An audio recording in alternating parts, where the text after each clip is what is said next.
Stock market में ना एक बहुत बड़ा इल्यूजन है। अक्सर सुनने को मिलता है कि अरे उस कंपनी का शेयर तो बहुत महंगा है या ये शेयर तो बड़ा सस्ता है। लेकिन क्या सच में एक शेयर की कीमत कंपनी की पूरी कहानी बता सकती है? बिल्कुल नहीं। आज के इस एक्सप्लेनर में शेयर प्राइस के इसी भ्रम को हम हमेशा के लिए डिकोड करने वाले हैं। तो चलिए बिना किसी देरी के शुरू करते हैं। इंडियन स्टॉक मार्केट में एक ऐसा पैराडॉक्स है जो नए इन्वेस्टर्स का सबसे ज्यादा सिर चकराता है। जरा सोचिए, अगर कहा जाए कि एक कंपनी का शेयर 1,20,000 रुपए का है और दूसरी कंपनी का सिर्फ 1,300 रुपए का, तो पहली नजर में कोई भी यही सोचेगा कि वो 1 लाख वाली कंपनी ही सबसे बड़ी होगी, है ना? लेकिन स्टॉक मार्केट की दुनिया में जो सामने दिखता है वो हमेशा पूरा सच नहीं होता। इन दोनों नंबर्स को साइड बाय साइड देखिए। एक तरफ एमआरएफ है जिसका एक सिंगल शेयर लगभग 1,28,000 रुपए पर ट्रेड कर रहा है, लेकिन इस कंपनी की कुल वैल्यू सिर्फ 54,000 करोड़ रुपए के आसपास है। और दूसरी तरफ हमारी रिलायंस इंडस्ट्रीज है। इसका एक शेयर मुश्किल से 1,300 रुपए का है, लेकिन कंपनी की टोटल वैल्यू 18 लाख करोड़ रुपए से भी ज्यादा। यानी शेयर का दाम आसमान पर होने के बावजूद कंपनी के असल साइज में एमआरएफ रिलायंस के सामने बहुत छोटी है। आगे बढ़ने से पहले एक छोटा सा फन फैक्ट। एमआरएफ अपने इस भारी भरकम प्राइस टैग के लिए सालों से मशहूर रहा है। लगभग हर इन्वेस्टर को यही लगता है कि ये इंडिया का सबसे महंगा शेयर है। लेकिन हाल ही में एलिट इन्वेस्टमेंट्स नाम की कंपनी ने बहुत ही शांति से सबसे महंगे शेयर का ये ताज एमआरएफ से छीन लिया है। खैर, एमआरएफ का उदाहरण इस कॉन्सेप्ट को समझने के लिए आज भी एकदम परफेक्ट है। तो शेयर प्राइस कंपनी के साइज के बराबर क्यों नहीं होता? इसे समझने के लिए हम नए इन्वेस्टर्स के बीच काफी मशहूर एक बहुत ही मजेदार और सिंपल पिज्जा एनालॉजी का इस्तेमाल करेंगे। एक बिजनेस को एक पिज्जा की तरह इमेजिन कीजिए। मान लेते हैं एक पिज्जा को 4 बड़े स्लाइस में काटा गया है और दूसरे को 12 छोटे स्लाइस में। अब स्लाइस कितने भी हों, इससे उस पूरे पिज्जा के बेस साइज पर क्या फर्क पड़ेगा? कुछ भी नहीं। एग्जैक्टली। टोटल वैल्यू हमेशा एक ही रहती है, चाहे कोई कंपनी खुद को 10 शेयर्स में डिवाइड करे या फिर 10 अरब शेयर्स में। उस कॉर्पोरेट पिज्जा की असली वैल्यू बिल्कुल नहीं बदलती। शेयर्स तो बस उस पिज्जा के टुकड़े हैं। टुकड़ा बड़ा है या छोटा, ये सिर्फ शेयर का प्राइस तय करता है, कंपनी की वैल्यू नहीं। तो अगर शेयर प्राइस से कंपनी के साइज का पता नहीं चलता, तो फिर असली साइज नापे कैसे?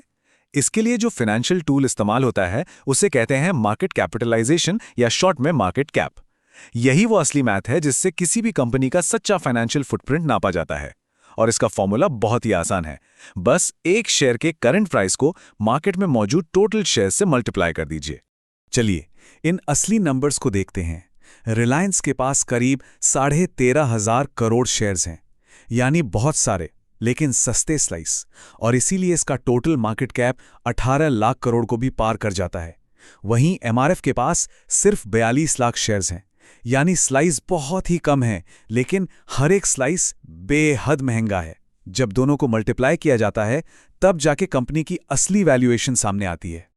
अब शेयर्स के वॉल्यूम में इतना बड़ा जमीन आसमान का फर्क देखकर स्वाभाविक रूप से एक सवाल जहन में आता है। जब कम प्राइस वाले शेयर्स रिटेल इन्वेस्टर्स को ज्यादा अट्रैक्ट करते हैं, तो एमआरएफ अपने शेयर्स को आम लोगों के लिए अफोर्डेबल क्यों नहीं बनाता? वो आखिर अपने पिज्जा को और छोटे स्लाइस में क्यों नहीं काटता? इस सवाल का जवाब देने से पहले यह देखना जरूरी है कि कंपनी स्लाइस बढ़ाती कैसे हैं।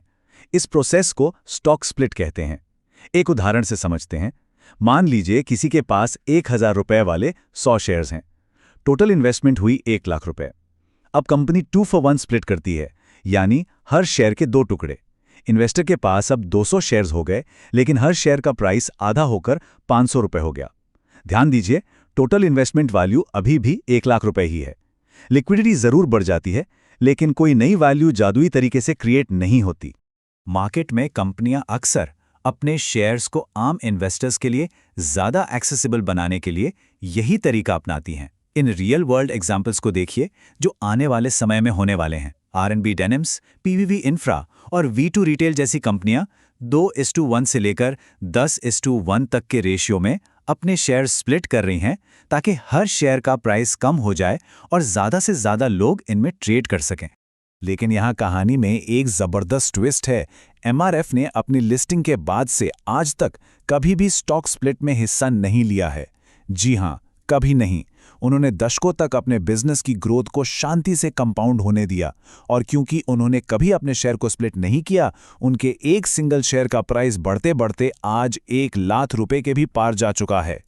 तो आखिर स्प्लिट ना करने का क्या फायदा? सच कहें तो स्प्लिट से बचना एक बहुत ही सोची समझी साइकोलॉजिकल स्ट्रैटेजी है।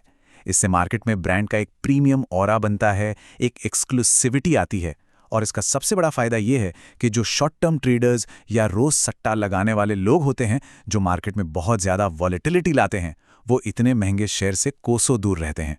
नतीजा, कंपनी को बेहद लॉयल और लॉन्ग टर्म इन्वेस्टर्स मिलते हैं। अब हम एक ऐसे मिथ पर आते हैं जो मार्केट में बहुत फैला हुआ है। अक्सर लोग ये मान लेते हैं कि भाई अगर शेयर प्राइस 1 लाख रुपए है तो इसका मतलब कंपनी बहुत महंगी हो चुकी है, यानी पूरी तरह से ओवर वैल्यूड है। ऐसे में इन्वेस्ट करना तो बेवकूफ़ी है। लेकिन क्या सच में सिर्फ हाई प्राइस देखकर ओवर वैल्यूड का ठप्पा लगाया जा सकता है? इस डेटा को देखिए, ये आपका नजरिया बदल देगा।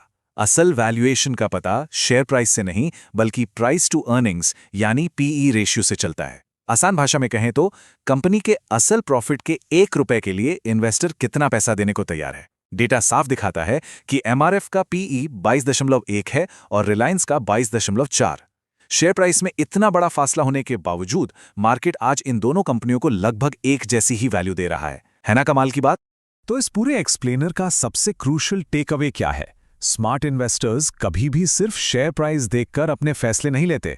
वो हमेशा कंपनी के कोर फाइनेंशियल मैट्रिक्स पर फोकस करते हैं। वो पीई रेशो चेक करते हैं, बिजनेस की ग्रोथ देखते हैं, प्रॉफिट मार्जिन और आरओसीई को एनालाइज करते हैं, और सबसे जरूरी टोटल मार्केट कैप को समझते हैं। याद रखिए, शेयर का प्राइस महज एक नंबर है, असली कहानी ये मैट्रिक्स बताते हैं। कुल मिलाकर बात सिर्फ इतनी सी है कि शेयर प्राइस एक बड़ा इल्यूजन है। ये सिर्फ पिज्जा के एक स्लाइस का साइज है। तो भविष्य में जब भी किसी नए स्टॉक का एनालिसिस किया जाए तो एक सवाल खुद से जरूर पूछना चाहिए, क्या महज उस छोटे से स्लाइस को देखकर धोखा खाया जा रहा है या पूरे पिज्जा की असली वैल्यू को नापना आ गया है? इस एक्सप्लेनर में हमारे साथ जुड़ने के लिए बहुत बहुत धन्यवाद और हैप्पी इन्वेस्टिंग।